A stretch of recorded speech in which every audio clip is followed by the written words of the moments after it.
చాలా సందర్భాల్లో మనం శ్రీధన్ అనే ఒక పదం వింటూ ఉంటాము. అసలు శ్రీధన్ అంటే ఏంటి? భర్త గారింటికి వెళ్ళేటప్పుడు ఒక గిఫ్ట్ ఫామ్‌లా అంటే గిఫ్ట్ బహుమతి అనుకోవచ్చు, లేతే ఏదైనా అనుకోవచ్చు.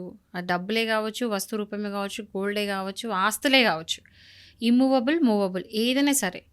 ఒకవేళ గనక ఆ అమ్మాయి వాళ్ళ పేరెంట్స్ ఆ అమ్మాయి పెళ్లి చేసుకునే టైంకి ఇచ్చే గిఫ్ట్‌ని స్త్రీధన్ అంటారు. సో, స్త్రీధన్ అంటే ఏంటి అంటే స్త్రీకి ఇచ్చే ధనం. అంటే వీళ్ళు గిఫ్ట్ ఫార్మ్‌లు ఇస్తారు. అమ్మాయిని పెళ్లి చేసి పంపిస్తున్నారు గదా! అని చెప్పేసి ఇచ్చి పంపిస్తారనమాట. సో, ఏంటంటే రీసెంట్‌గా కేరళ హైకోర్ట్‌లో కేస్ ఫైల్ అయింది. ఏమనంటే ఈ స్త్రీధన్ ఇచ్చినట్టు ప్రూఫ్స్ లేవు. యూజువల్‌గా స్త్రీధన్ ఇస్తే ఇప్పుడు ఎవరైనా పెళ్లి చేసుకొని పోయినారనుకోండి ఎగ్జాంపుల్ నేను అడుగుతున్నా. ఒక అమ్మాయి పెళ్లి చేసుకొని పోతే ఇచ్చిన బంగారమే గావచ్చు, గిఫ్ట్సే గావచ్చు, ఆస్తులే పాస్తులు ఏమైనా గావచ్చు. ఆ అమ్మాయి యూజువల్‌గా ఎవరికిస్తది? హస్బెండ్‌కి. హస్బెండ్‌కి లేతే హస్బెండ్ వాళ్ళ లేతే అత్త, మామకి ఇవ్వడం. ఈ ముగ్గురిట్లో ఎవరికో ఇస్తది. హ్మ్. సో, యూజువల్‌గా ఈమె ఎళ్లి వాళ్ళకి అప్పచెప్తది ఓకే. తర్వాత ఆమె చేతులో ఉండొచ్చు, ఆమె చేతులో ఉండకపోవచ్చు గూడా. హ్మ్.